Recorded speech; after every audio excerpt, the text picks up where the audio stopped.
Obrigado.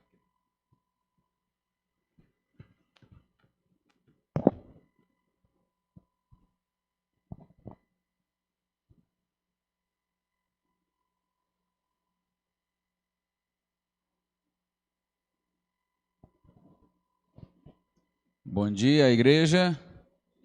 Bom dia aos irmãos. Prazer poder, mais uma vez, ser usado pelo Senhor para a edificação da sua grei. Normalmente nós dizemos que, logo após pregarmos, se no outro dia o número diminuir, o problema é do pregador. Hoje pela manhã temos um número menor. Espero que à noite, então a gente possa ter aí o mesmo número que nós temos tido em outras programações. Ok, meus amados, então tempo festivo na igreja, 38 anos, tempo de alegria, e eu espero que você esteja com o coração ardendo de prazer no Senhor. Vamos, meus irmãos, fazer uma oração nesse momento, pedindo a capacitação de Deus. Nós queremos continuar construindo esse relacionamento, escatologia e a nossa vida de santidade. Vamos orar. Deus amado, Deus Todo-Poderoso, peço ao Senhor graça para comunicar aos amados irmãos uma mensagem que é retirada de um texto inspirado. Nós acreditamos, ó Deus, que o Senhor nos revelou a respeito do teu caráter, a respeito da nossa própria identidade e a respeito do teu plano, tudo o que irá acontecer na consumação. E o Senhor, ó Deus, com essa revelação, quer moldar o nosso caráter e a nossa vida prática hoje.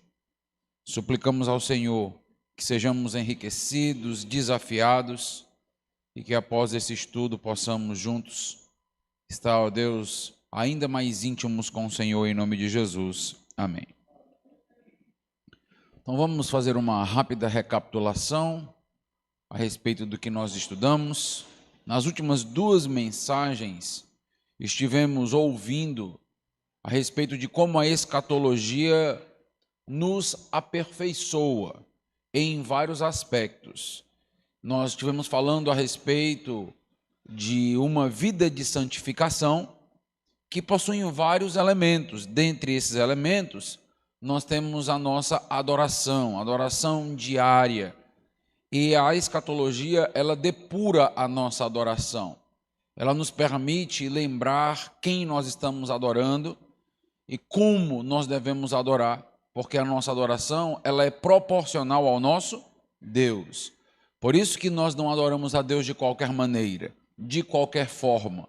Por isso que não entregamos a Deus qualquer coisa, por quem Ele é. Por nós mesmos nós poderíamos adorar de todo jeito, mas por causa de Deus, que é o objeto, é o sujeito da nossa adoração, nós então precisamos sempre refletir e depurar essa adoração. Nós também estivemos vendo na mensagem de ontem que a escatologia nos ajuda a passar por lutas e dificuldades com a cabeça erguida, sem que nós precisamos ter uma vida cristã derrotista, sem que precisamos estar desanimados enquanto Cristo não voltar. Na realidade, essa perspectiva celestial nos mostra que tudo faz parte deste plano e que vai chegar o dia, vai chegar o momento da consumação. Até lá, nós precisamos então ter a perspectiva correta para que tenhamos o ânimo de acordar todos os dias para trabalhar, cuidar da nossa família, porque fomos salvos e fomos ainda deixados neste mundo. A salvação não nos retirou automaticamente. Então Deus tem um projeto, um plano para nós aqui até a consumação. E nesse sentido, meus irmãos, hoje pela manhã eu quero desenvolver mais um aspecto deste relacionamento, escatologia e a nossa vida de santidade. E eu quero falar um pouquinho sobre uma disciplina espiritual específica, que é a disciplina da oração. Eu quero conversar um pouco com os amados irmãos a partir do que a Bíblia nos revela a respeito do valor e da importância da oração para as nossas vidas. Quantas vezes nós nos sentimos desestimulados a orar. Quantas vezes, meus irmãos, nós acreditamos que estamos falando sozinhos, acreditamos que Deus não está ouvindo o nosso clamor. Quantas vezes até nós desprezamos ou minimizamos um momento de culto público para adorarmos em oração, intercedermos uns pelos outros. E eu quero, meus irmãos, pensar a respeito do valor das nossas orações. O que é que a escatologia tem para nos ensinar sobre a vida de oração, nos estimular, não só a participar dos cultos de oração que a igreja promove, as vigílias de oração, mas também, meus irmãos, a nossa adoração e oração diária. E eu quero pensar um pouco sobre isso com os irmãos. Eu quero fazer um exercício imaginativo para iniciar essa nossa reflexão. Pense por um momento no período da tribulação. Nós sabemos que o período da tribulação será um período de 7 anos, com base então em Daniel capítulo 9, e nós teremos ali a 70ª semana, onde, meus amados irmãos, o anticristo vai estar surgindo, muitas perseguições, lutas, o juízo de Deus começa a ser derramado sobre a terra. Sabemos que a igreja não estará lá, nós já teremos sido arrebatados, mas eu quero que você se imagine passando por essa tribulação. Se coloque no lugar dos santos da tribulação, daqueles crentes que vão estar enfrentando tudo aquilo que é descrito no livro de Apocalipse. Imagine, por exemplo, você está sofrendo de uma perseguição estatal, atroz, passando por fome, por sofrimento, por ameaças. Imagine você estar fugindo e vendo muitos dos seus amigos, familiares e irmãos em Cristo sendo mortos. A Bíblia, meus irmãos, vai descrever que vários crentes da tribulação serão assassinados. Uma grande chacina. Nós temos a descrição do 5º selo, onde nós temos o clamor dos mártires, que foram brutalmente violentados e assassinados na tribulação. Nós temos Apocalipse capítulo 17 e 18, a descrição da grande Babilônia, ou a grande meretriz, uma prostituta que é descrita de maneira simbólica, com um cálice nas mãos, e neste cálice está o sangue dos mártires. Então nós temos todo um sistema se levantando contra o povo de Deus, matando o povo de Deus de uma maneira cruel.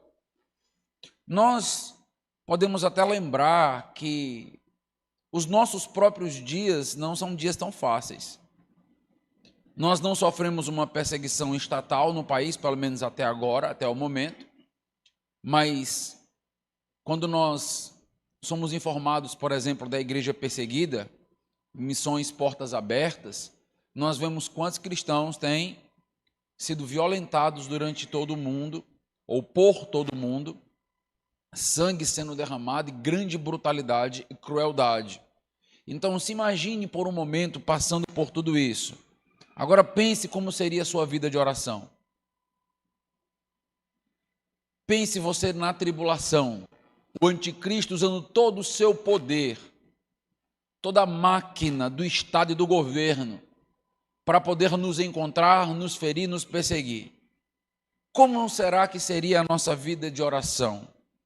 Será que estaríamos diariamente orando, clamando, suplicando de maneira fervorosa, nos reunindo até na medida do possível para orar uns pelos outros?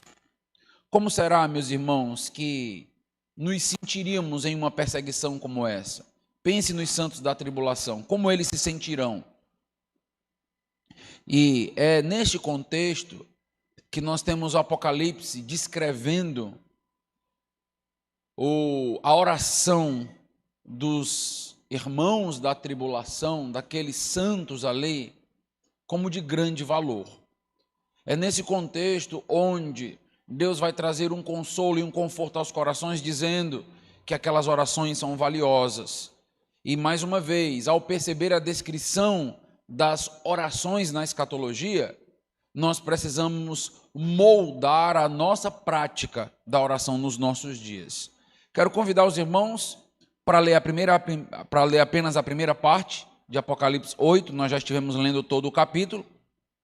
Eu quero ler apenas a primeira parte para ficar aí bem fresquinho em cada mente. Apocalipse capítulo 8, a partir do versículo 1.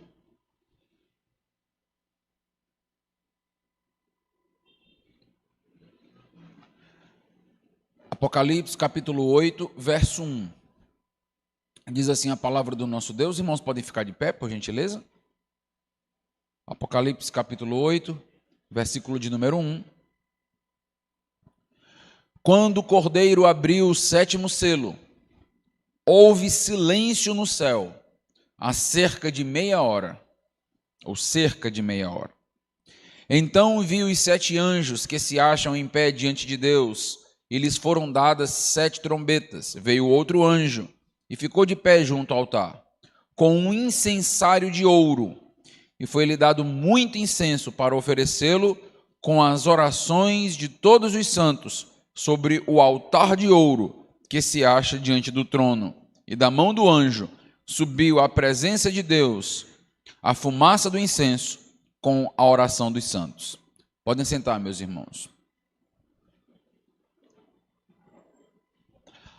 Ao longo, então, desse interlúdio do capítulo de número 7, capítulo anterior a este que nós temos lido, nós temos, então, a abertura dos selos, e ela vai ser retomada. Desde o início do capítulo de número 6, os selos começam a ser abertos. E agora nós estamos na reta final da abertura dos selos para continuar agora os juízos com outras descrições. Então, o capítulo 6 tratou do 6º selo, e o capítulo 7 ele vem tratar do que nós chamamos de interlúdio no livro de Apocalipse, ou de uma pequena pausa, com um propósito de frisar um tema, de destacar um tema. E o propósito, meus irmãos, vai ser destacar a misericórdia de Deus para com o seu povo na tribulação. No capítulo de número 8, o 7º selo, então, ele vai ser abordado. Nós vamos ter alguns detalhes, algumas descrições, e esse 7º selo vai ter um propósito duplo agora. Além de revelar toda uma solenidade que acontece no céu, diante do trono, e nós já estudamos o capítulo 4, o capítulo do trono de Deus, também nós temos com o 7º selo o início das 7 trombetas, uma nova sequência mais enfática, mais brutal do que os 7 selos. O propósito, então, desse selo, desse 7º selo de transição, é mostrar que o juízo de Deus, nos últimos 3 anos e meio da tribulação, ainda vai se intensificar mais. Nós teremos ainda um juízo maior, mais mortes, mais tragédias para com aqueles que não aceitam e se dobram ao Deus Criador do universo. Então vamos, nesta primeira parte, detectar esse propósito da solenidade no templo celestial. Quando você abre aí no capítulo 8, no versículo 1, nós temos então o selo sendo aberto, e nós já sabemos que quem abre os selos com base em Apocalipse capítulo 5 é aquele que é digno. Só Jesus pode abrir os selos, e ele é digno porque ele morreu em nosso lugar. Ele morreu, então, e nesse sentido ele é o único que é digno. E após abrir o 7º selo, então a descrição de João é: houve silêncio no céu por cerca de meia hora. Essa é a primeira descrição que nós encontramos. Então, no capítulo 7, quando nós fazemos aí uma remontagem, nós temos uma grande multidão. Quando nós lemos o capítulo 7 com atenção, é dito ali naquele capítulo que nós temos um grupo com pessoas de toda raça, tribo, língua e nação, e eles estão cantando, eles estão exaltando, eles estão louvando, adorando, e tem inclusive um destaque no capítulo 7, que é dito que eles estão fazendo isso em alta voz. Então, neste novo momento, nessa nova cena, Então nós temos agora um silêncio nos céus.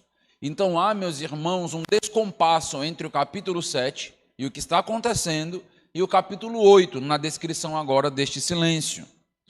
Todas as vezes que o trono é citado, ele é seguido normalmente de adoração, ele é seguido de um coral, ele é seguido então de música, os anjos entoam, como nós percebemos. No capítulo 7, João, além de descrever a adoração dos santos, ele vai mencionar no versículo de número 11, que todos os anjos estão adorando a Deus. Todos os anjos estão adorando com cânticos, juntamente com todo o povo crente dentro daquele contexto. Quero que você perceba a beleza do que está sendo dito no capítulo de número 7. Nós estamos diante de um grande coral. Um coral de anjos e de homens, todos voltados para Deus em adoração. Milhares e milhares de vozes cantando ao Senhor. Se um coral, às vezes pequeno, afinado, já é belíssimo e traz grande edificação, você imagina aqui o que está acontecendo aqui. Imagina a beleza. E várias vezes, meus irmãos, até mesmo na chegada de Jesus na terra, nós temos a presença de anjos entoando, um coral de anjos cantando. Várias vezes essa é a descrição bíblica, uma descrição de beleza, de adoração, de louvor. Agora, no capítulo 8, o descompasso é o silêncio, e isso deve chamar a nossa atenção. O que será que aconteceu? Porque momentos antes nós estávamos com um grande coral de milhares de vozes, mas agora nós estamos em um silêncio solene acontecendo. Uma pausa na adoração celestial. O que está acontecendo? Se você lembra de algumas passagens do Antigo Testamento, você vai trazer à mente que alguns textos, quando enfatizam o juízo de Deus, eles, meus irmãos, falam de silêncio. Então, quando o juízo de Deus está prestes a ser derramado, muitas vezes a descrição é houve silêncio ou haja silêncio, para que agora, de uma maneira oficial, haja então o juízo sendo despejado. Então, o livro de Sofonias, no Antigo Testamento, eu quero ler aqui duas partes desse livro, ele tem justamente essa descrição muito próxima de Apocalipse, Sofonias capítulo 1, versículo de número 7. E ele faz essa ligação do juízo com o silêncio, que João faz no livro de Apocalipse. Sofonias capítulo 1, versículo 7. Cala-te diante do Senhor Deus, porque o dia do Senhor está perto. Pois o Senhor preparou o sacrifício e santificou os seus convidados. No dia do sacrifício do Senhor, hei de castigar os oficiais e os filhos do rei e todos os que trajam vestiduras estrangeiras. Castigarei também naquele dia todos aqueles que sobem o pedestal dos ídolos e enchem de violência e engano a casa dos seus senhores. Veja o versículo número 14, ainda em Sofonias 1. Está perto o grande dia do Senhor, está perto e muito se apressa. Atenção, o dia do Senhor é amargo e nele clama até o homem poderoso. Aquele dia é dia de indignação, dia de angústia e dia de alvoroço e desolação, dia de escuridade e negrume, dia de nuvens e densas trevas, dia de trombeta e de rebate contra as cidades fortes e contra as torres altas. Trarei angústia sobre os homens, e eles andarão como cegos, porque pecaram contra o Senhor. E o sangue deles se derramará como pó, e a sua carne será atirada como esterco. Nem a sua prata, nem o seu ouro poderão livrar no dia da indignação do Senhor. Mas pelo fogo do seu zelo a terra será consumida, porque certamente fará destruição total e repentina de todos os moradores da terra. O que nós encontramos antes de uma sessão tão forte de juízo nós encontramos silêncio. Um silêncio litúrgico, um silêncio, meus irmãos, onde as pessoas diante do poder de Deus ficarão pasmas. As descrições da ira derramada de Deus são sempre descrições muito fortes. Eu gosto de dizer, né, lá na igreja, que a Bíblia, ela não é um livro politicamente correto. Ela tem uma linguagem tão impactante, tão forte, que às vezes choca até os crentes. A descrição que é feita de Deus é tão vívida, e guarda isso porque hoje à noite você se segura na cadeira, é tão vívida que você olha e diz, esse é o meu Deus?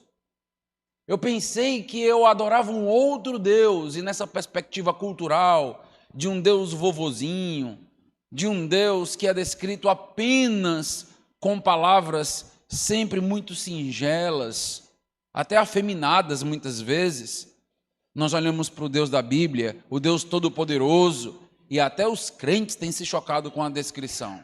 Mas é exatamente isso. Esse é o nosso Deus. E na medida que o juízo dele for derramado, há então um silêncio, todos abismados, pasmos, solenidade diante do juízo. Se os irmãos lembram do livro de Abacuque, os irmãos lembram que, mais uma vez, o juízo de Deus será derramado. Então, Deus vai trazer os caldeus para poder punir agora o seu povo que estava em pecado. E nós temos o profeta Abacuque se levantando em grande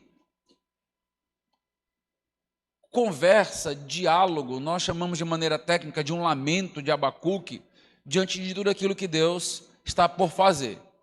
Deus vai dialogando com esse lamento de Abacuque. O lamento não é proibido na Bíblia, sim a murmuração, há uma diferença. E quando chega em determinado momento, meus irmãos, no livro de Abacuque, onde ele já falou, questionou, perguntou sobre tudo aquilo que Deus vai realizar, o versículo 20 do capítulo 2 é muito destacado. Abacuque capítulo 2, versículo 20 vai dizer, o Senhor, porém, está no seu santo templo, preste atenção, está no seu santo templo, cale-se diante dele toda a terra. Chega. Já falou o suficiente, Abacuque. Eu já te revelei o meu plano. Você já sabe o que vai acontecer. Já lamentou. Chega. Cale-se diante do Senhor toda a terra. Quando nós chegamos no livro da consumação, que é o livro de Apocalipse, o que nós vemos? Pessoas caladas. E se as pessoas estão caladas, nós já sabemos o que vai ser descrito logo em seguida. O que vai ser descrito logo em seguida no próprio capítulo 8? Juízo. Então você vai lendo, como nós lemos hoje, o capítulo 8, e você percebeu juízo após juízo. Porque houve o silêncio nos céus, houve a pausa nos céus. Agora as pessoas vão colher a ira de Deus. Então nós temos no livro de Apocalipse, diante dessa expressão, cale-se diante de Deus toda a terra, houve silêncio, nós temos o que nós chamamos de silêncio dramático, que antecede sempre um juízo. É uma estrutura, meus irmãos, é uma fórmula petrificada. Ela sempre aparece antes de juízos, de grandes juízos de Deus, tanto no Antigo Testamento quanto no Novo Testamento. João está seguindo essa mesma tradição que já existia no Antigo Testamento. E a reação diante do juízo é uma reação também dramática. Então, o sétimo selo dá início às 7 trombetas e às 7 taças. E diante do que está para acontecer, diante desse agir sobrenatural da ira de Deus, todos se calam. Agora perceba um detalhe no capítulo de número 8. Ao mesmo tempo que nós temos uma descrição de juízo forte, impactante, silêncio no céu, porque Deus vai agir com ira. Ao mesmo tempo, meus irmãos, nós percebemos como Deus trata o seu povo. Nós temos, meus irmãos, o juízo para aqueles que continuam impenitentes, desobedientes, aqueles que continuam se levantando contra a glória de Deus, os seus inimigos, mas nós temos também uma maneira muito amorosa, graciosa, de tratar o seu povo na tribulação. Então, eu gosto muito desta cena porque no juízo e na ira de Deus, nós sempre também podemos perceber sua graça e misericórdia. Nunca é um juízo puro e simples. Nunca é um juízo desassistido de misericórdia e graça. Então esse é um texto muito terno, onde ele vai, meus amados irmãos, avançando do juízo para a graça, para a misericórdia, e nós vamos ali notando se estamos querendo participar da graça, da misericórdia, ou queremos ser alvos do juízo. É o que o livro de Apocalipse chama a nossa atenção. Veja aí os versículos 3 e 4. A descrição: veio outro anjo, ficou de pé junto ao altar, com um incensário de ouro, foi-lhe dado muito incenso para oferecê-lo, com as orações de todos os santos sobre o altar de ouro que se acha diante do trono, e da mão do anjo subiu à presença de Deus a fumaça do incenso, com as orações dos santos. Apocalipse capítulo 8, versículos 3 e 4.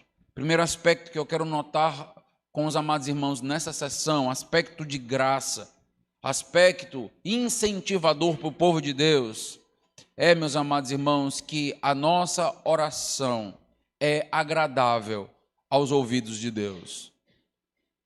Por que nós oramos? Por que nós devemos orar? Porque Deus se agrada de ouvir a nossa súplica. Deus se agrada de ouvir o nosso clamor. Com as nossas orações, não estaremos informando a Deus de primeira mão, porque Deus já conhece todos os nossos anseios, Deus já conhece o nosso coração. Às vezes nos perguntamos, por que orar se Deus já sabe o que eu vou falar antes da palavra me chegar à língua? Porque, meus amados irmãos, Deus, Ele se agrada da nossa dependência. Deus se agrada de quando nós nos voltamos para Ele e clamamos e suplicamos. Eu não sei se você tem percebido, eu creio que sim, que muitas das descrições que nós temos no livro de Apocalipse são descrições de uma escatologia muito prática. E nós temos, inclusive, o Antigo Testamento sendo ligado ao Novo Testamento de uma maneira muito curiosa. Então, nós temos nome de locais sendo mencionados. Você vai perceber que Apocalipse cita Sodoma e Gomorra, por exemplo. Apocalipse vai citar Jerusalém, então ele vai citando a Babilônia, ele vai utilizando de tudo aquilo que já foi revelado, de toda a história, para então trazendo para nós a consumação e construindo uma teologia muito rica. João, meus irmãos, aqui no capítulo 8, ele não está trazendo algo completamente novo, quando ele fala da oração e faz um vínculo com o incensário, como nós iremos perceber. Este vínculo, ele já existe no Antigo Testamento, ele já está lá. O vínculo do próprio templo está no Antigo Testamento. Então, abra aí em Hebreus, capítulo 9, por exemplo, a partir do versículo 21. E perceba o que é descrito. Livro de Hebreus, capítulo 9, versículo 21. Esta é a linguagem que Apocalipse usa. O incensário, o altar, toda uma linguagem de um templo celestial. E olha o versículo número 21 de Hebreus 9. Igualmente também aspergiu com sangue o tabernáculo e todos os utensílios do serviço sagrado. Com efeito, quase todas as coisas, segundo a lei, se purificam com sangue. Sem derramamento de sangue, não há remissão. Era necessário, portanto, que as figuras das coisas que se acham aonde? Nos céus, se purificassem com tais sacrifícios, mas as próprias coisas celestiais com sacrifícios a eles superiores, porque Cristo não entrou em santuários feitos por mãos, figura do verdadeiro, porém no mesmo céu, para comparecer agora por nós diante de Deus. O que nós estamos lendo no livro de Hebreus, meus irmãos? Nós estamos lendo a descrição de um santuário nos céus. Um santuário celestial que foi inclusive o padrão para a construção do tabernáculo e do templo na terra. Então, toda aquela planta que nós vemos no Antigo Testamento, em detalhes, como deveria ser o tabernáculo, como deveria ser o templo. Às vezes nós lemos toda aquela descrição e até nos dá um certo cansaço, porque se trata então de um trabalho de um arquiteto, né? Então arquitetos gostam de plantas. mas as pessoas de maneira geral não. Mas ali é uma planta dada em detalhes, como cada coisa deve ser feita. E o templo celestial, ele era a base, era o paradigma para o templo que estava sendo construído. Ele precisava espelhar o que acontecia nos céus. É por isso, meus irmãos, que quando você chega em Apocalipse, você vai perceber a descrição de um templo celestial, um altar, um incensário, todos aqueles elementos que existiam no templo terreno, agora no templo celestial.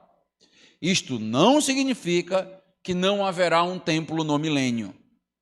Porque eu posso achar, já que existe um templo celestial, então não haverá um templo físico no milênio. Não é isso que o texto está nos dizendo. Mas sim, é verdade que existe a descrição de um templo celestial. Vários textos nos dizem isso, como nós estamos percebendo aqui. E a descrição que está sendo feita em Apocalipse é justamente com base nesse templo celestial. Com base, inclusive, em todo o tabernáculo que foi construído no Antigo Testamento. O tabernáculo tinha figuras que representavam verdades dos céus, verdades celestiais. Por isso, meus irmãos, é importante que a gente valorize toda aquela descrição que está sendo feita no Antigo Testamento. Em Apocalipse, João está usando essa linguagem. João está descrevendo uma cerimônia. João está descrevendo um momento solene. Todo judeu, quando escutasse que o incensário está aceso e que agora aquele incensário está subindo para Deus como aroma, ele estava lembrando de um momento litúrgico em Israel, uma espécie de culto judaico que estava sendo descrito aqui. O anjo é citado, fazendo o papel basicamente do sacerdote do Antigo Testamento, que era o responsável por cuidar então do incensário. O anjo é descrito por João carregando este incensário. Nós conhecemos esses incensos por causa justamente das descrições do Antigo Testamento. Ele era muito usado, pelo menos 2 vezes por dia, nós tínhamos o uso do incensário dentro do templo, dentro do tabernáculo. Então, não vou ler a passagem, vou só mencionar, para os irmãos que gostam de anotar, Êxodo capítulo 30, versículos 7 e 8, você tem aí a menção deste uso do incensário no tabernáculo, acontecendo pelo menos 2 vezes por dia. Então, a este anjo foi dado aí, como a descrição de Apocalipse nos mostra, muito incenso, para que ele fosse queimado e subisse como perfume a Deus, junto com outra coisa. Junto com o quê? Com as orações dos santos. O anjo é um servo apenas, ele está apenas ocupando uma função, ele está apenas acendendo o incenso. Ele não é aqui descrito como um mediador ou aquele que merece adoração, ele está tendo uma função diante de Deus. Então as orações não são feitas para os anjos. Os anjos não intercedem a Deus por nós. Não é isso que o texto está nos ensinando. Na realidade, ele está basicamente nos dizendo que as nossas orações destinam-se a Deus. A oração dos santos, elas sobem a Deus numa espécie de culto, numa espécie de um momento solene e importante. O que eu desejo que você perceba, meus irmãos, é que esta ligação que João está fazendo, ela já vem do Antigo Testamento. Nós já vimos a descrição de Apocalipse, é uma descrição de um templo. E nós encontramos essa descrição também no Antigo Testamento, o altar e coisas do tipo. Agora, o relacionamento oração e incenso também já está no Antigo Testamento. Veja aí o Salmo 141, versículo de número 2. Nota o que vai ser descrito. Salmo 141, versículo de número 2. Salmo 141, verso 2. Suba à tua presença a minha oração como incenso, e seja o erguer de minhas mãos como oferenda vespertina. Suba à tua presença, está falando de Deus, a minha oração da maneira como o incenso sobe a Deus. Em outras palavras, meus amados irmãos, o incenso, quando ele era queimado, ele está sendo ligado agora no livro de Apocalipse a também a mesma forma das nossas orações subirem a Deus. Se você abre em Apocalipse 5:8, nós vamos ter mais uma vez um outro texto, além do capítulo 8, que fala a respeito da ligação de oração com o incenso. Apocalipse capítulo 5, versículo 8. E aqui, meus irmãos, de uma maneira ainda mais forte, nós temos uma ligação importante. Apocalipse 5:8. E quando tomou o livro, os 4 seres viventes e os 24 anciãos prostraram-se diante do Cordeiro, tendo cada um deles uma harpa e taças de ouro cheias de incenso. E agora ele diz: o que é esse incenso? Incenso, que são as orações dos santos. Então agora, de uma maneira ainda mais explícita, de uma maneira ainda mais clara, ele está dizendo: sim, está acontecendo aqui um momento de adoração ao Senhor, um momento de adoração semelhante ao que acontecia no Antigo Testamento, mas esse incenso que sobe diante de Deus são as orações dos santos. Então, o incenso no Antigo Testamento já era símbolo de oração e agora, no livro de Apocalipse, isso fica ainda mais explícito. Então, é importante, meus irmãos, notar que quando nós falamos do incenso no Antigo Testamento, existia inclusive toda uma fórmula própria para preparar a essência do incenso. Os irmãos sabem o que é um incenso nos nossos dias, aquelas varetinhas, né, que se queimam e você tem um perfume. Ali não era exatamente assim. Então eles queimavam uma espécie de parafina, uma espécie de massa, só que era uma massa perfumada. E essa então parafina subia e eles entendiam: pronto, Deus está recebendo aquilo que nós temos de melhor. A própria fórmula do incenso foi dada por Deus. Eles não podiam fazer qualquer fórmula. Eles não podiam inventar e entregar a Deus qualquer incenso. Então a própria adoração, meus irmãos, é aos moldes de Deus. Nós não adoramos a Deus da maneira que a gente quer, da maneira que a gente bem entende. Nós adoramos a Deus da maneira que Deus nos instrui. Quando você abre em Êxodo, capítulo 30, veja aí a descrição do incenso. Êxodo capítulo 30, versículo 34. Êxodo capítulo 30, versículo 34.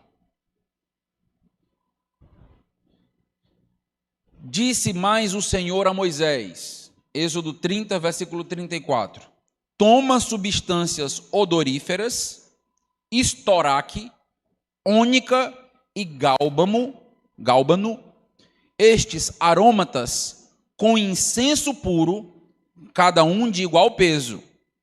E disto farás incenso, perfume segundo a arte do perfumista, temperado com sal, puro e santo.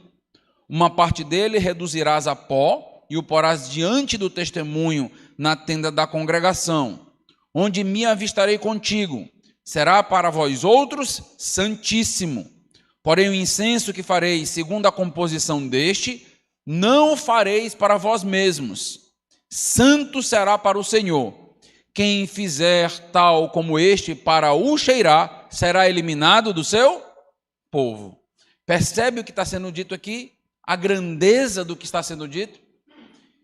O que eu quero, meus irmãos, que você perceba é que quando a oração no livro de Apocalipse, nesta escatologia, é comparada ao incenso, a oração está sendo elevada.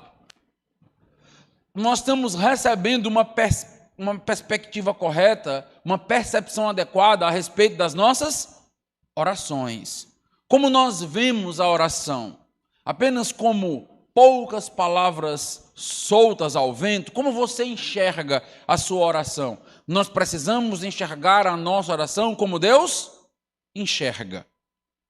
Porque, meus amados irmãos, é isso que vai fazer com que as nossas orações tenham valor. É isso que vai fazer com que nós, inclusive, tenhamos motivação para orar. Muitas das vezes o povo não valoriza a oração porque não entende a oração. Porque não entende a sua importância, a sua relevância. Não entende como a Bíblia descreve de maneira tão bela, tão rica, tão valiosa a oração. Nós precisamos entender que para Deus, As nossas orações são valiosas. Creio que você notou nesta leitura que nós fizemos, que inclusive ninguém poderia copiar esta fragrância.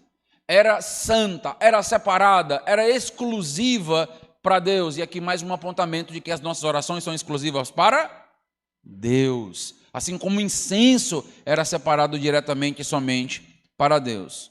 Esta, meus irmãos, é a importância da nossa oração na Bíblia. Ela sobe a Deus como um aroma de incenso puro e santo. É esta descrição. E assim como o próprio Deus ensinou qual deveria ser o conteúdo do incenso, nós vamos inclusive encontrar no Novo Testamento os apóstolos, seus discípulos, pedindo a Jesus que ensinasse a eles como orar. E Jesus agora ensina inclusive a essência de uma oração de dependência, uma oração de gratidão. E aí nós temos a oração do Pai Nosso ali, com vários elementos que eu não vou, hoje pela manhã, explorar, os irmãos já devem conhecer. Qual é a primeira evidência, então, que nós temos de que as orações são valorizadas? O texto, meus irmãos, nos diz que as nossas orações sobem como um aroma agradável a Deus. Sobem como um perfume às narinas do Senhor. Você tem pensado a sua oração desta maneira? Você tem pensado na sua oração como uma fragrância separada para Deus?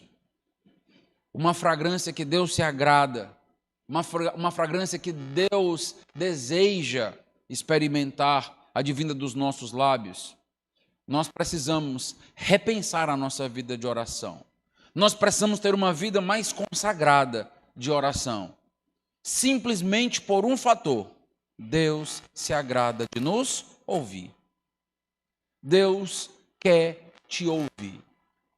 E aí, meus irmãos, é quase que inevitável eu te perguntar: como está a sua vida de oração? Como está a qualidade da sua oração?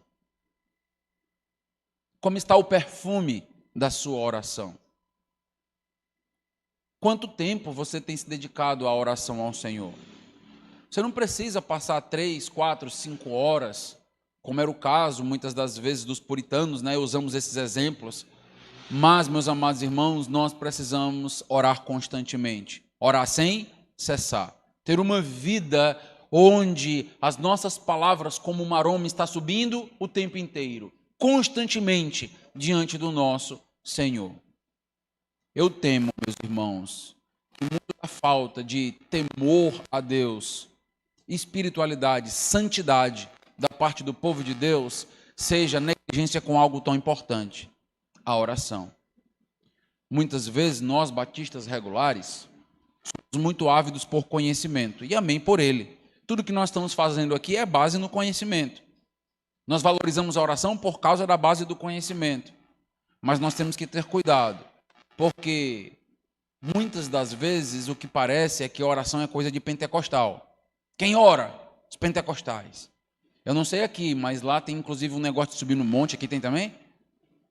Então, assim, os pentecostais vão orar, vamos subir no monte, vamos passar a noite, vigília, passar a noite orando. Parece que a oração, ela agora se tornou algo místico que pertence só aos pentecostais. E nós, batistas, estudo. Eles oram e nós estudamos. Então mistura os dois que dá um crente, né? Não, meus irmãos. Nós estudamos para poder orar mais. Amém?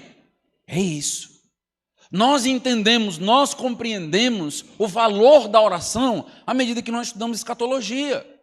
Por isso, meus irmãos, que os nossos cultos de oração, à medida do possível, porque eu sei que nem todos podem, no meio da semana, acontece na quarta-feira aqui também, pronto, precisam ser melhor assistidos.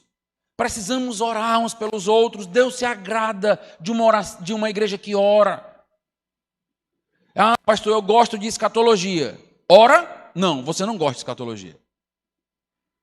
Porque a escatologia me leva à vida de oração. À medida que eu estudo escatologia, eu oro mais, eu sou mais piedoso. Então, não é meramente ler um livro de escatologia e você se torna alguém que gosta. Nota como a escatologia muda a nossa prática? Alguém que percebe a escatologia da maneira correta, meus irmãos, é alguém que tem uma vida de oração. Então, perceba que Deus se agrada de experimentar das nossas orações. Já orou hoje? Sozinho, que eu estou dizendo, não é aqui na igreja não, né? Assim, orei, pastor, a gente já orou várias vezes aqui no culto, eu não estou falando disso não, viu? Eu sei que a gente é esperto. Então, estou falando do seu tempo com Deus. Que tal, meus amados irmãos? Separar um dia no mês para você acordar mais cedo, 5, 4, 3 horas da manhã e orar. Um dia no mês, eu não estou pedindo para você fazer todo dia não, porque eu sei que é complicado mesmo. Um dia no semestre, que tal? Você ora todos os dias normal e você separa um dia no semestre. Eu vou acordar de madrugada, vou colocar a minha cadeira lá fora e eu vou ficar falando com Deus. Eu quero conversar com Deus, porque Deus se agrada de ouvir os meus clamores, minhas lutas, minhas súplicas. Isso sobe como aroma agradável ao meu Deus. Precisamos, meus irmãos, orar mais. Precisamos entender que Deus, muitas das vezes, Ele age mediante a nossa oração. Não porque a nossa oração é poderosa, temos que ter cuidado com isso. Com aquela ideia, a oração move a mão de Deus, né? Não tem esse negócio, né? Então assim, a gente ora e Deus faz o que a gente quer. Não, isso é um serviçal, não é Deus. A visão bíblica é que Deus decidiu, através da nossa oração, agir. E em alguns momentos é assim mesmo que acontece. A própria Bíblia diz que nós não temos porque nós não oramos. E não recebemos porque oramos mal. Então, sim, existe uma dependência entre o que Deus faz e oração, porque Deus decidiu condicionar algumas coisas à oração. Foi plano e foi projeto de Deus. Você precisa, meu amado irmão, orar mais. Precisamos terminar essa conferência de 38 anos dizendo que venha a 39ª com a igreja orando muito mais. Temos que ter frutos, meus amados irmãos. Estamos aqui desde sexta-feira, aprendendo verdades importantes, ricas. E qual o fruto disso? Regue esse fruto no seu coração essa manhã. Deus me trouxe lá de Juazeiro do Norte para falar com você e te dizer, continue orando, igreja, porque eu sei que vocês já oram. Porque se vocês estão 38 anos nessa cidade, o que tem mantido vocês é a oração do Senhor, ou ao Senhor.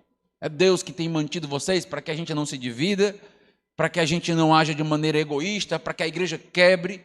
Porque você imagina 100, 200 pecadores juntos, a tendência é o caos, não é não? É. A tendência não é a harmonia. A tendência é o caos. Mas nós estamos 38 anos juntos, comemorando hoje. Meus irmãos, Deus tem escutado a oração dos justos, as nossas súplicas. Tem um outro detalhe ainda no texto de Apocalipse, capítulo 8. Além de Deus ouvir a nossa oração de maneira atenciosa, a nossa oração é descrita como valiosa. No próprio capítulo 5, versículo 8, nós tivemos lendo, meus irmãos, que as nossas orações foram guardadas em taças de barro, certo? Quais são as taças que guardam as nossas orações? Taças de ouro. No capítulo 8 é dito que o incensário é de ouro e o altar é de ouro. O que isso mostra, meus irmãos? Mostra mais uma vez o valor das nossas orações. Olha os símbolos de grandeza, de valor, de beleza que vai aparecendo no livro de Apocalipse. Quando nós lemos, por exemplo, sobre a Nova Jerusalém que desce dos céus, lembra como serão suas ruas? Ruas de ouro. Descrição de valor. Uma vez eu ouvi alguém dizendo, é rua de ouro para que a gente possa ter lá um monte de interesseiro, né? O povo que gosta de ouro vai querer estar nas ruas de ouro. Não, não é por isso, é o valor, é uma comparação entre a grande Babilônia e a Nova Jerusalém. Lembra que no capítulo de número 8, quando as muralhas da grande Babilônia começam a se ruir, a pergunta que os moradores fazem é, quem é comparável a ti, ó grande Babilônia? Aí logo em seguida vem a cidade da Nova Jerusalém, que é muito superior. E aí vem toda uma descrição de riqueza, de beleza, de valor. Então, meus irmãos, o ouro nas Escrituras, ele tem uma descrição de valor para nós. E as nossas orações, elas são descritas assim. Aprendemos que as nossas orações são entesouradas por Deus, são guardadas, e todas chegam a Deus sem exceção, à presença do Senhor. Sobem para Deus. Então, esses, meus irmãos, objetos que são mencionados como valiosos aqui, eles servem para destacar o valor da nossa oração. Não esqueçamos que o incenso era já um objeto de valor separado, e agora nós temos a descrição das taças, a descrição do altar. Quando no Novo Testamento nós queremos falar de algo muito valioso, nós mencionamos 3 elementos, pelo menos. Isso fica claro, meus irmãos, quando Jesus é visitado pelos magos do Oriente. Foi que Jesus recebeu ouro, incenso e mirra.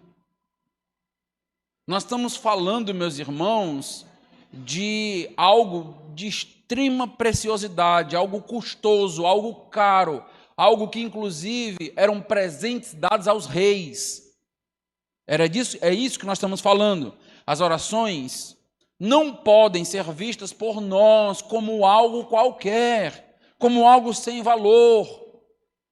Nós precisamos olhar para as nossas orações com essas lentes, com essa percepção. Deus se agrada, sobe até as suas narinas, Ele recebe, e como Ele trata a nossa oração como algo extremamente importante, algo extremamente valioso, custoso. Nós precisamos também ter esse tipo de percepção, é isso que a escatologia nos faz. Quantas vezes nós temos a tendência de banalizar a oração? A oração é a disciplina espiritual mais simples de ser feita, mas também a mais negligenciada. Não é simples orar? É simples. E talvez porque seja tão simples, nós negligenciamos, banalizamos. Nós talvez pensemos, não, eu preciso decorar algo, memorizar algo, estudar algo, preciso de algo mais penoso. É simples. É simples. A oração é algo simples, mas é algo que o povo de Deus tem abandonado, pouco a pouco. Algo que o povo de Deus tem negligenciado. E às vezes até são irreverentes na própria oração. Oram de qualquer forma, de qualquer jeito, esquecendo para quem nós estamos orando. As nossas orações estão subindo para quem? Para Deus. Isso deve nos dar um espírito de reverência. Deus está recebendo como algo de valor, algo importante. Então, meu amado irmão, lembre-se sempre que quando você ora, Deus escuta. O Senhor do universo, o Criador de todas as coisas, Ele escuta orações de pessoas como nós.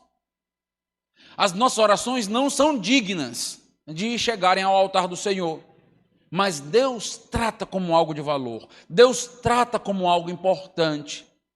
Por isso que você não deve nunca cair no erro do seu próprio coração de achar que a oração não tem importância, achar que não vale mais a pena orar.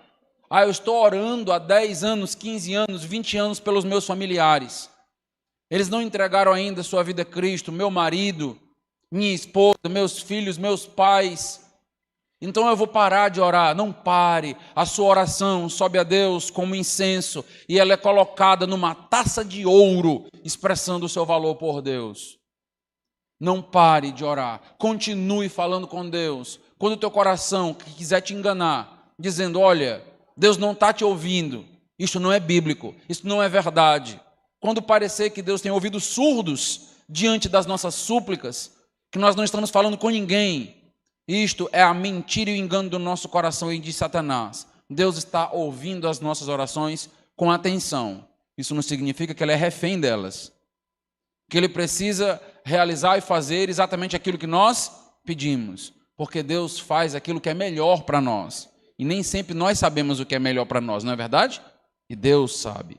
Por último, a última verdade, além da nossa oração ser agradável a Deus, além da nossa oração ser valiosa, o texto nos diz, meus irmãos, que a nossa oração não é só ouvida, a nossa oração é respondida.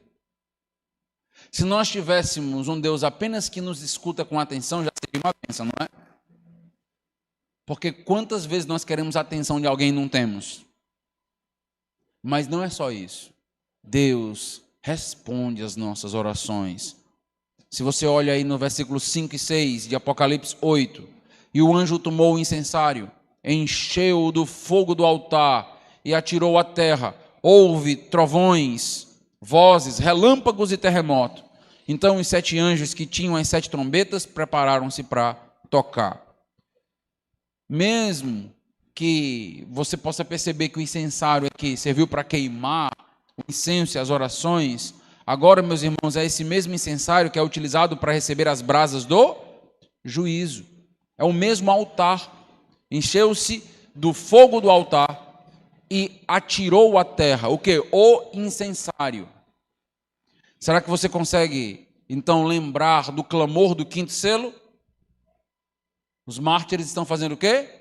Orando, clamando. Até quando, Senhor? Até quando o Senhor não vai punir a terra? Não vai trazer juízo sobre a terra?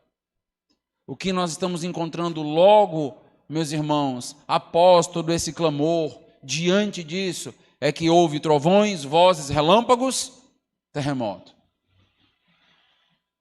O incensário agora está também sendo símbolo da resposta de Deus em juízo.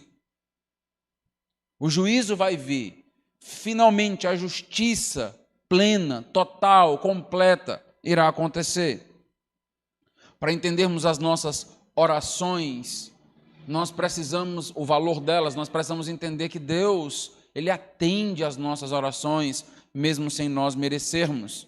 Ele planejou que o seu povo orasse e que certas orações acontecessem como respostas.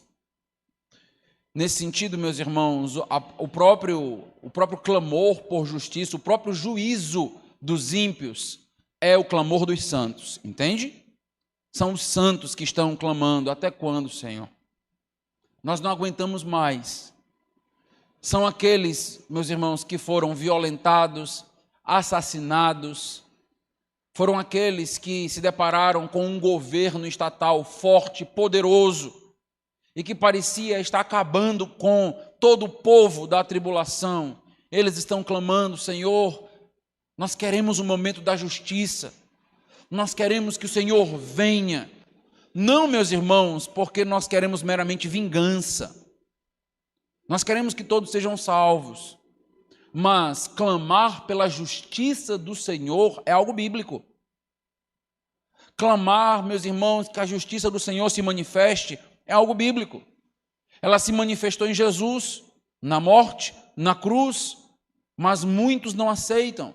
E ela vai se manifestar agora em juízo a muitos. E nesse sentido, meus irmãos, isto também é resposta das orações dos justos. Então, a partir daqui, nós temos, então, que Deus irá responder com juízo, juízo após juízo, respondendo o nosso clamor, as nossas orações, fazendo com que aqueles que nos assolam, aqueles ímpios, dentro da tribulação, e por que não dizer também aplicando aos nossos dias, eles um dia irão pagar tudo aquilo que eles fizeram. Se eles não aceitarem a Cristo, e Cristo não tiver pago por eles na cruz, eles irão então ter que pagar por cada ato de injustiça, de morte, de assassinato, por cada sangue derramado do seu povo. E o que nos tranquiliza e acalma diante de uma injustiça, diante de uma perseguição, é: o nosso Deus agirá. O nosso Deus não está com os braços atados. O nosso Deus não é ineficaz, não é incapaz. O nosso Deus não é um Deus pequeno, que não tem poder para agir diante de grandes impérios. Nós podemos clamar, não importa a nossa situação, não importa o que estamos passando, nós temos um Deus que vai agir, que vai trazer justiça. Muitas vezes, Nós podemos entrar até em desespero por conta da situação política, econômica de uma nação. Nós acabamos de ver algo parecido aqui no Brasil, nas eleições passadas, e crentes quase que entrando em pânico. E o que será? E como vai ser? E se um governo de esquerda assumir? E se um governo de direita assumir? E toda aquela crise, aquele pânico. Meu amado irmão, Deus continua no trono. Independente de quem está governando a nação, independente de senadores, legislativo, independente do prefeito, do governador, independe, meus irmãos, Deus está no trono, o plano dele vai continuar acontecendo da maneira que ele planejou. E o que nós devemos fazer? Continuar orando, clamando, nos tranquilizando o coração, porque no momento certo Deus vai agir. Ele até permite que nós passemos por situações complicadas, adversas, como é a descrição da tribulação. Deus permite sim que o seu povo seja morto em determinado momento, sangre em outras situações, mas, meus amados irmãos, o nosso clamor do peito, ele será atendido em determinado momento, se for condizente com a palavra do Senhor. Este é o motivo que nós temos para orar. Deus ouve e escuta as nossas orações. Deus responde às nossas orações. Eu temo que a igreja não acredite mais nisso. Eu temo que muitos pastores não acreditem mais nisso. Que no momento de dificuldade com a igreja se desesperam completamente. Querem agir por força própria, por habilidade e politicagem. Nós não estamos usando os recursos bíblicos. A igreja não está usando os recursos bíblicos diante de uma possível ameaça estatal governamental. Meus irmãos, nós precisamos aprender com a escatologia a orar, a entender o valor da nossa oração. E eu espero do fundo do meu coração que o Espírito Santo fale com você esta manhã e que te confronte se você tem tido uma vida de oração superficial, pequena, rasa, para que você possa tomar uma decisão nesta manhã de ser um homem de oração, um pai de oração, um diácono de oração, pastores de oração. As mulheres da nossa igreja, que normalmente abraçam mais esse ministério, né? Ministério de oração, que elas possam continuar entendendo, meus amados irmãos, como a escatologia nos molda nesse sentido. E que nós possamos ser uma igreja batista regular que se destaca no Brasil. E o que é que vai fazer com que a igreja batista da fé aqui no Acre se destaque no Brasil? Não é meramente o púlpito, não é meramente a pregação, isso é importantíssimo. Mas sabe o que destaca uma igreja no Brasil, a nível batista regular ou qualquer outro? Seu culto de oração, sua vida de oração. Irmãos que não conseguem vir na quarta-feira de oração, mas se reúnem na terça, no sábado, no domingo, eles não deixam de orar juntos, porque eles entendem o valor da oração. Continuemos, meus irmãos, até a volta de Cristo, na dependência do Senhor, orando, incentivados a ter uma vida de oração. Se reúnam, homens, orem por nossos filhos, orem pela próxima geração, ore para que Deus possa continuar agindo com justiça.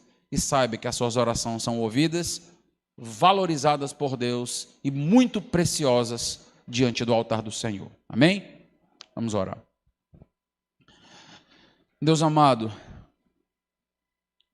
parecem apenas palavras que estão saindo dos nossos lábios, mais algumas palavras.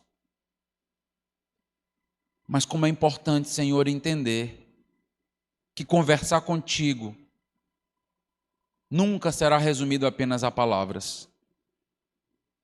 É a expressão do nosso amor, é a expressão do nosso coração, da nossa gratidão, da nossa dependência. Uma igreja que ora é uma igreja que evidencia a dependência do Senhor, humilde, que entende que não conseguirá por si só. Ó Deus, que a expressão da oração seja cada vez mais presente na minha vida, na vida da minha esposa, dos meus filhos, que eu incentive minha família a orar, que os meus filhos me vejam orando, para que eles possam aprender também a depender do Senhor, e que a Igreja Batista Regular da Fé continue, por mais quantos anos o Senhor permitir, fomentando oração, incentivando oração, para a tua honra e glória, em nome de Jesus. Amém.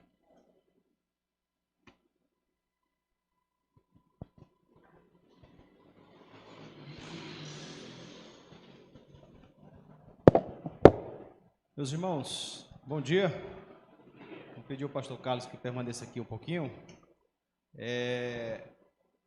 Nós temos um costume das nossas conferências de aproveitarmos bastante, né, o nosso preletor. Então, não sei se os irmãos lembram, mas geralmente nas nossas conferências nós abrimos no momento pela manhã para um momento de perguntas e respostas, tá? Então eu queria rapidamente, né, abrir esse momento para que os irmãos que tenham suas perguntas, suas dúvidas talvez, e queiram esclarecimento, vai ser esse momento então de perguntas e respostas, tá? Eu só avisar o pastor Carlos, por exemplo, que hoje de manhã reduzi um pouco mais aqui a presença do pessoal no salão aqui, né, porque tem toda uma equipe trabalhando lá fora, preparando um churrasco.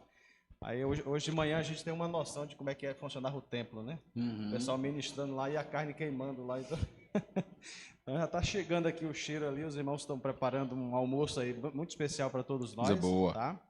Mas eu queria abrir esse momento para a igreja, qualquer irmão ou irmã que tem uma pergunta, né, tem a oportunidade para fazer nesse momento, tá bom? Pedir aqui o auxílio do nosso superintendente, irmão José Nilson, para ir passando o microfone, por gentileza. O pastor Pablo tem uma pergunta aí. Pastor Pablo, né? Fiquei aliviado agora. Eu pensei que não tinham vindo, era por minha causa, mas é porque estão fazendo ali a comida, né?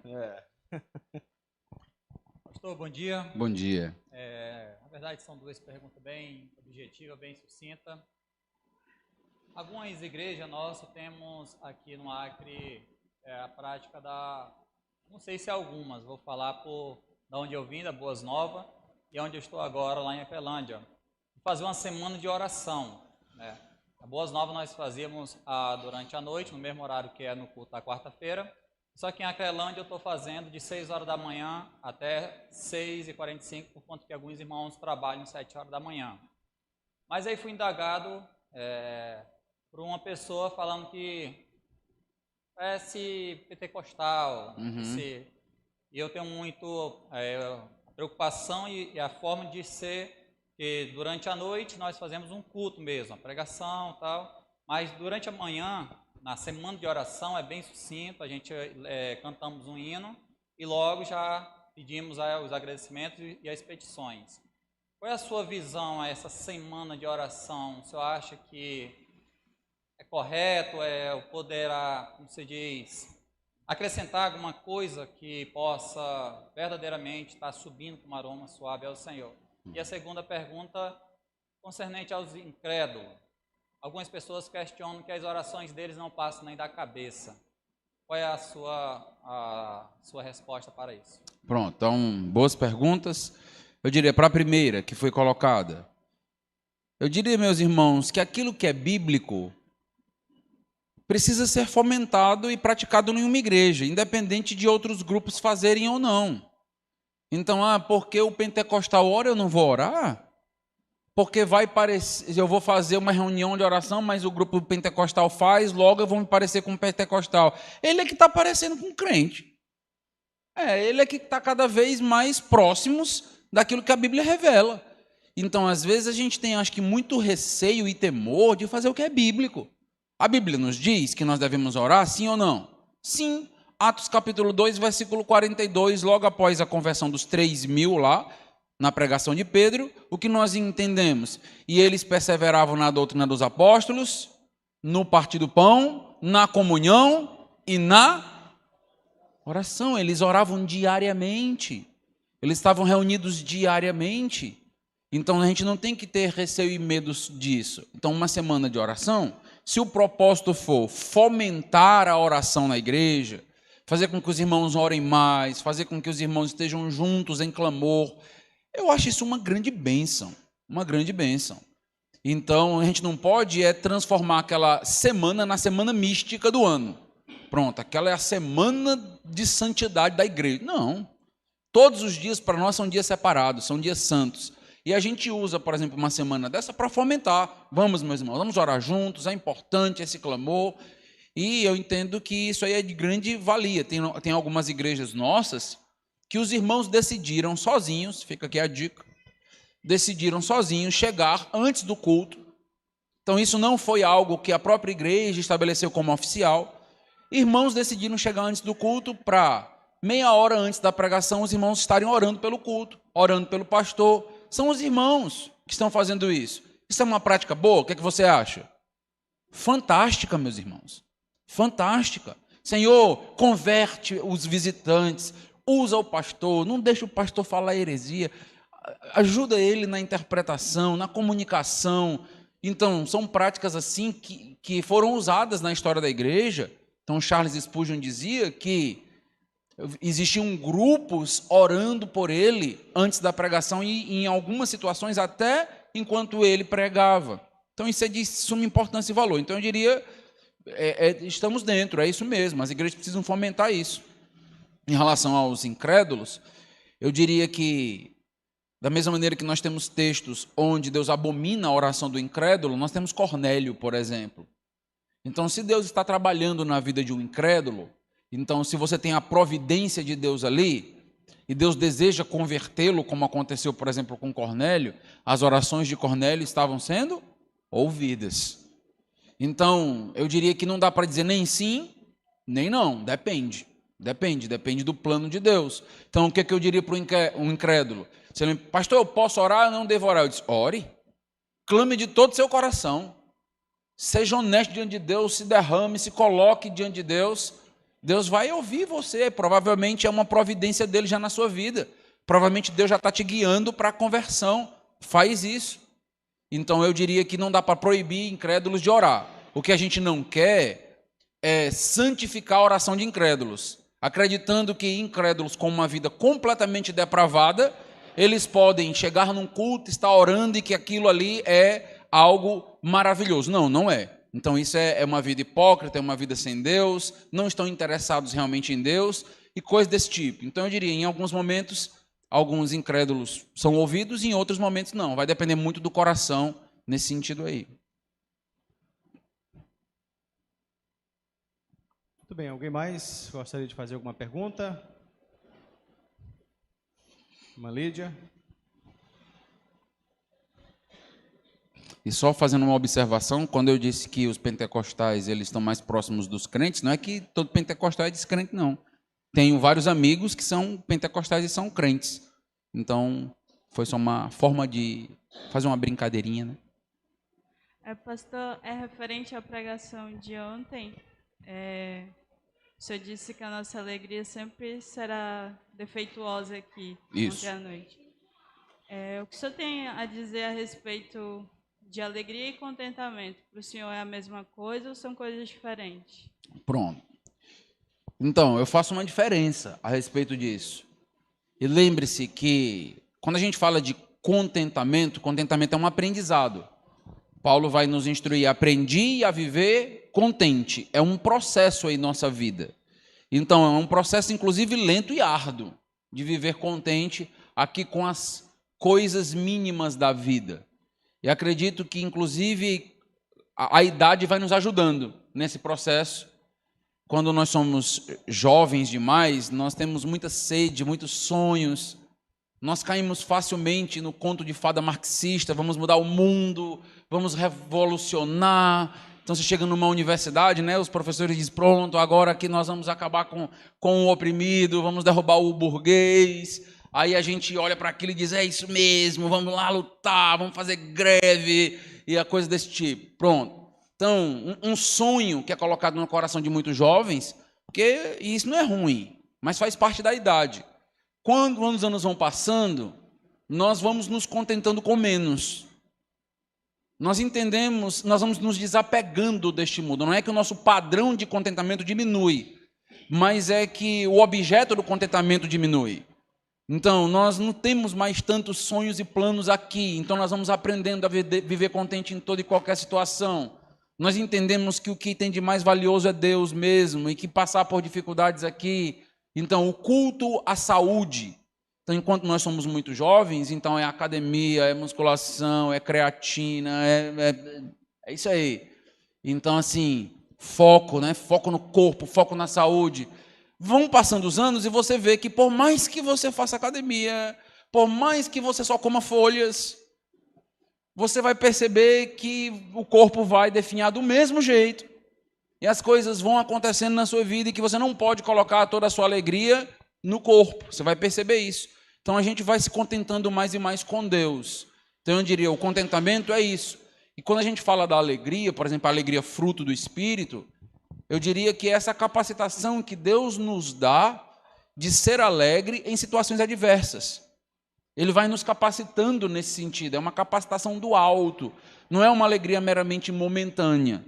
E aí, à medida que a gente ganha visão, a gente vai ganhando contentamento também. Isso capacitado por Deus. Porque sem Deus nos capacitar a ser alegres, nós não vamos ser alegres nunca. Porque nós não temos motivo nessa vida para isso.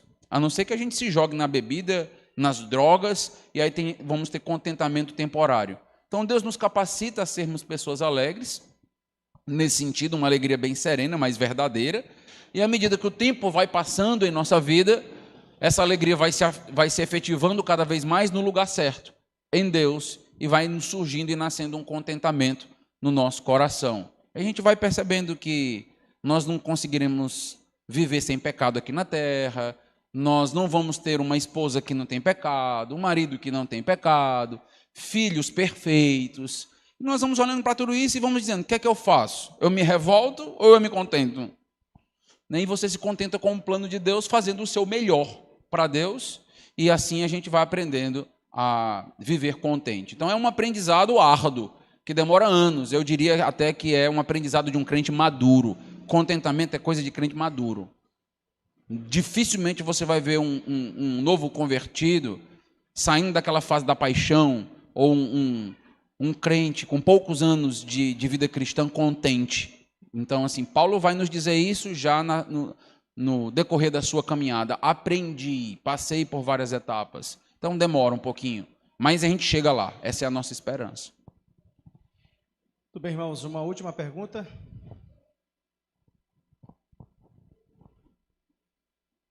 Para fecharmos. E mais? Samuel.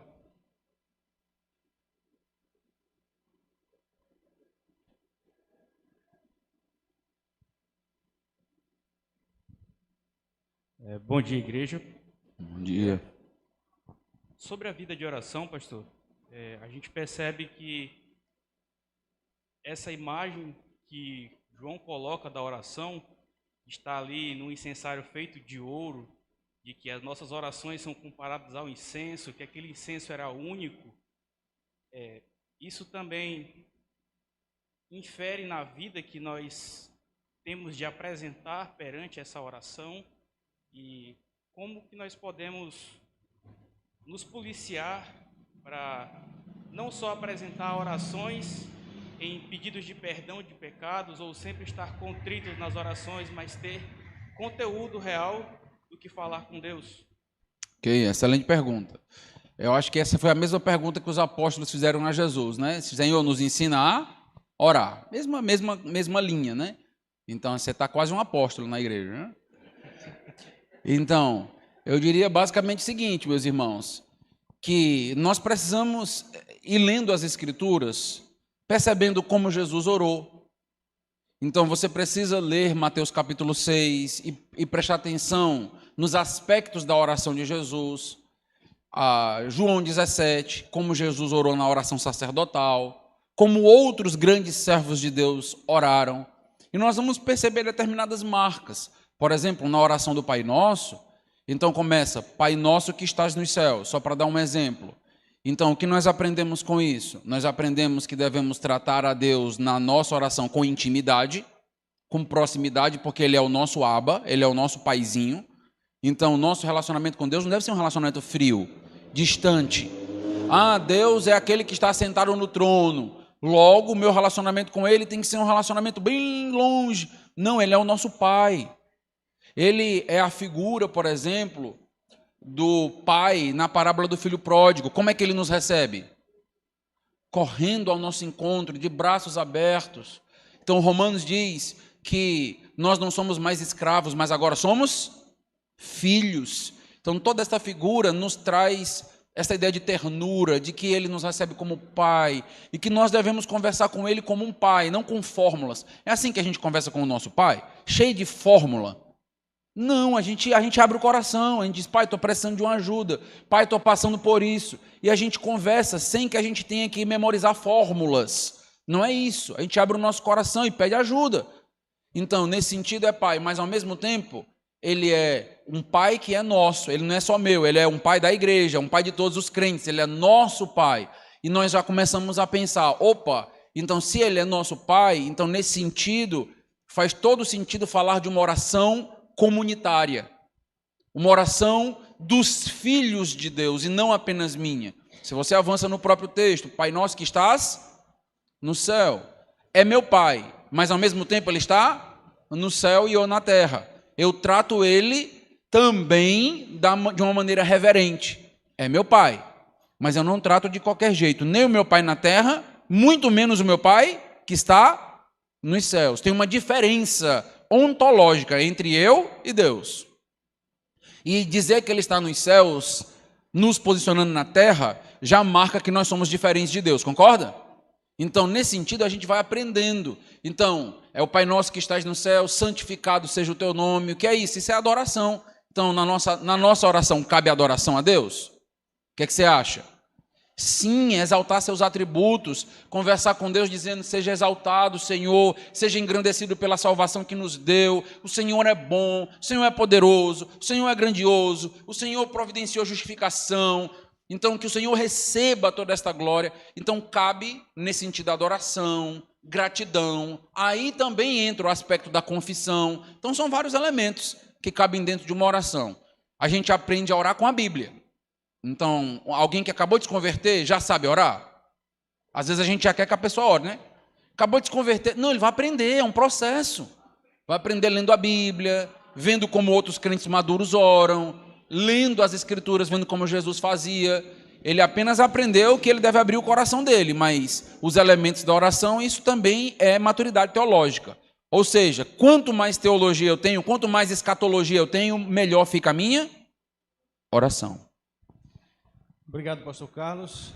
Deus continue abençoando, né? E vamos lembrar aí do desafio hoje à noite, trazer os visitantes, né? Vou convidar o irmão Josenilson para chegar aqui, fazer a apresentação da nossa escola bíblica e depois nós estaremos, então, aí dando alguns avisos para os irmãos para encerrarmos nosso tempo aqui hoje de manhã, tá bom?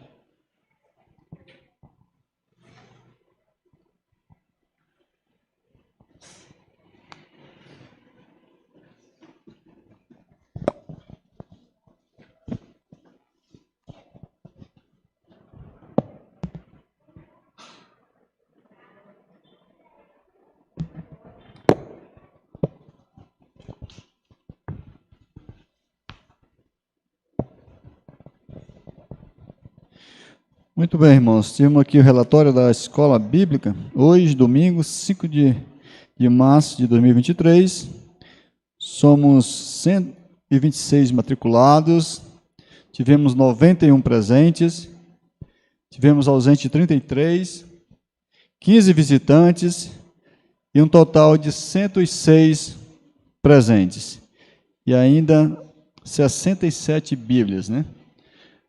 Graças a Deus que esses últimos, acho que os 3 domingos, né, pastor? A gente tem conseguido alcançar a presença de 100 pessoas, né? Ou mais de 100 um pouquinho. Graças a Deus que nós continuemos com esse empenho e orando a Deus para que o Senhor traga mais pessoas para ouvir do Evangelho Santo do Senhor. Vamos à apresentação das crianças? Tem?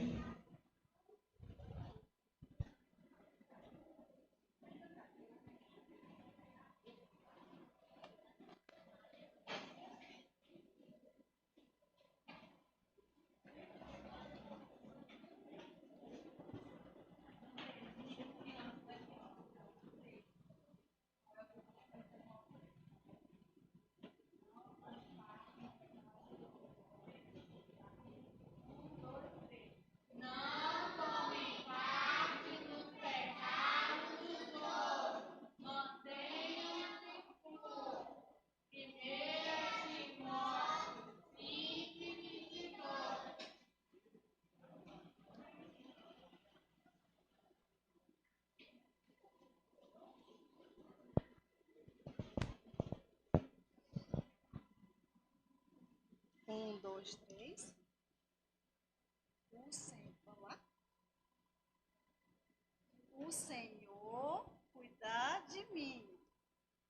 Vai, Valentina. Ficou com vergonha.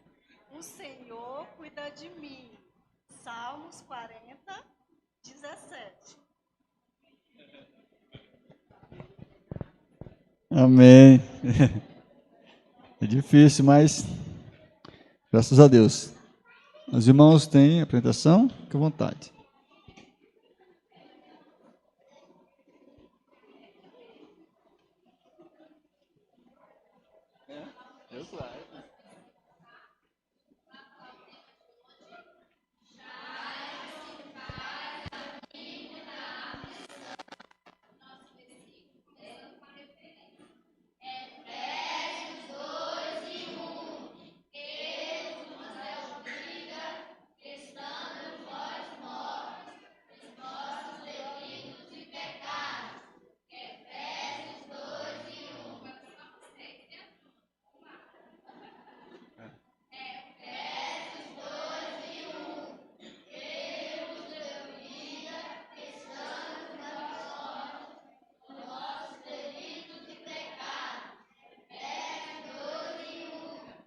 Amém.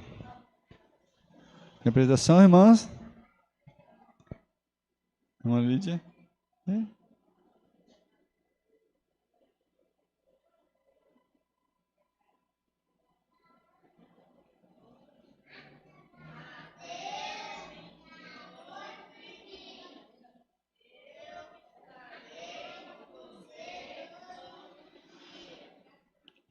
Amém. Graças a Deus, né? Passar a palavra ao pastor para o encerramento do trabalho. Meus irmãos, eu quero agradecer a presença de todos nesta manhã. Ficamos muito felizes por esse momento especial que Deus tem aqui nos concedido. Nós já vamos encerrar a nossa escola bíblica, mas eu queria aqui reforçar a minha gratidão a Deus pela Igreja Batista Regular da Fé, né, completando aí os seus 38 anos. Eu louvo a Deus por fazer parte, mesmo que de forma pequena ainda, dessa história, né? Nos últimos 4 anos, nós estamos junto com os irmãos, e para mim e para minha família tem sido um grande prazer, uma grande alegria e privilégio servir a Deus juntamente com os irmãos. Nos alegramos com os irmãos, amamos muito a igreja e queremos pedir que Deus continue abençoando, fortalecendo cada irmão, cada família e usando nossas vidas para a glória do seu nome e para a expansão do seu reino aqui na cidade de Rio Branco, tá bom? Então, louvado seja o Senhor por todos os irmãos, pela Igreja Batista Regular da Fé. Fico feliz aí pela a forma como os irmãos têm se mobilizado, têm se organizado para ajudar, né, na execução desta conferência. O meu coração fica realmente cheio de alegria, né, e de entusiasmo, na esperança de que continuaremos assim e, para a glória de Deus, nós cresceremos. Então, Deus abençoe. Minha alegria e privilégio de servir a Deus juntamente com os irmãos. Certamente essa é a mesma, digamos assim, é o mesmo sentimento do pastor Fábio, também pastor da igreja, né, aí da equipe pastoral, dos nossos diáconos. Temos conosco também aqui de manhã o pastor Pablo, lá da nossa congregação. Deus continue abençoando também, né? A sua filha Pâmela está aqui também, né? Então o restante da família está lá em Acrelândia. E nós nos alegramos por tudo que a igreja tem alcançado até aqui. Eu queria, é claro, não podemos deixar, né, de mencionar aqui em memória pastor Manel Carneiro. Eu tinha um grande desejo de servir a Deus juntamente com ele aqui, mas aprove o Senhor levá-lo antes de eu chegar. Mas nós nos alegramos porque até hoje nós colhemos frutos, né, do trabalho que ele começou aqui na Igreja da Fé, e de todos os servos de Deus também que dispuseram o coração e a vida para servir e trabalhar aqui na Igreja da Fé. Então, nós, digamos assim, nos alegramos na esteira de todos os servos que já passaram por aqui e que deram a sua contribuição para a glória de Deus. Nosso privilégio também, né, ter conosco a irmã Maria, a membro fundadora aí da igreja, e vários outros irmãos também, né, que têm servido durante 38 anos. Então, são 38 anos de igreja organizada. Esses irmãos já têm mais de 38 anos que estão servindo aqui na Igreja da Fé, né? Então, nossa alegria, nosso privilégio em ter esses irmãos conosco, né, de ouvir das histórias e saber que eles continuam amando esta igreja, orando por esta igreja e, digamos assim, buscando em Deus para que tudo dê certo, para que Deus derrame a sua bênção, tá bom?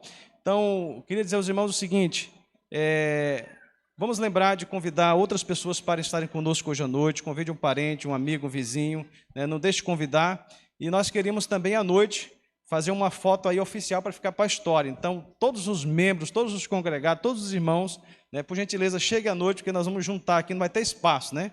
Mas nós vamos dar assim, abrir aí a tela do celular, que é para fazer uma foto bem bonita, e aí nós vamos emoldurar aí num tamanho maior, né, para a gente ficar de lembrança aí, e ficar para a história essa foto aí do 38º aniversário da nossa igreja, tá bom? Então, queria reforçar aí com os irmãos esses aspectos. Eu sei que eu estou esquecendo de algum aviso, eu estava lembrando de outras coisas aqui, mas acabei já esquecendo. Mas depois a gente vai avisando. Queria só lembrar os irmãos que no mês de abril nós fizemos uma pequena alteração no nosso calendário para atender uma solicitação da nossa missão. A missão pediu para fazer a conferência, para a Igreja da Fé, sediar a conferência missionária aqui nos dias 14 e 15 de abril. No dia 15, nós estávamos programados fazer um encontro de casais. O que nós vamos fazer? Nós vamos antecipar o encontro de casais para o dia 1º de abril, tá bom? Que é o sábado. Por que dia 1º, pastor? Por que não sábado antes? Para não mexer com o calendário das sociedades.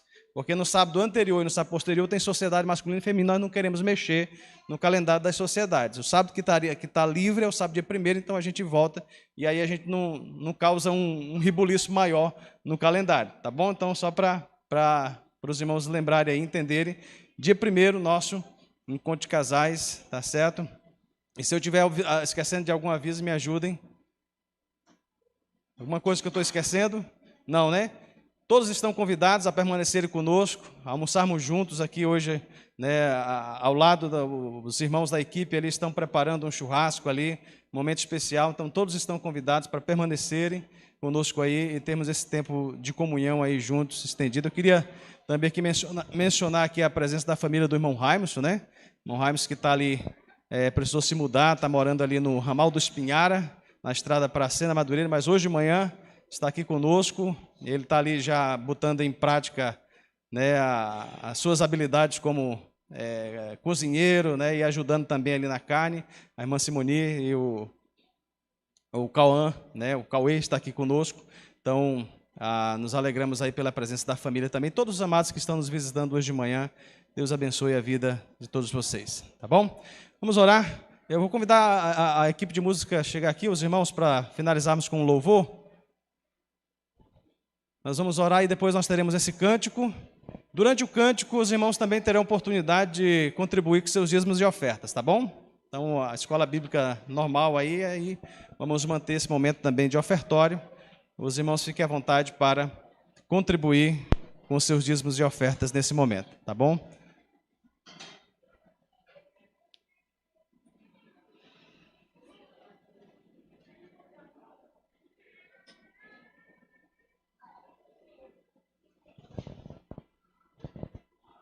Após esse último cântico, os irmãos poderão cumprimentar uns aos outros, a nossa programação estará encerrada.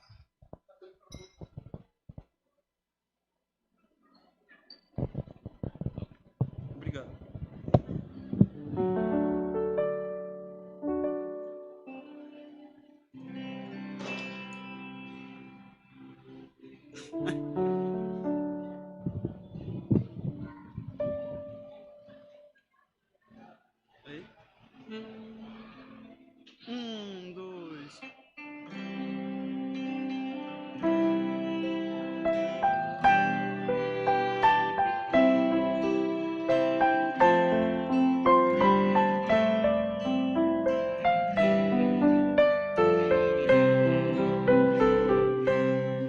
Meu Jesus, a ti me achego, com temor no coração.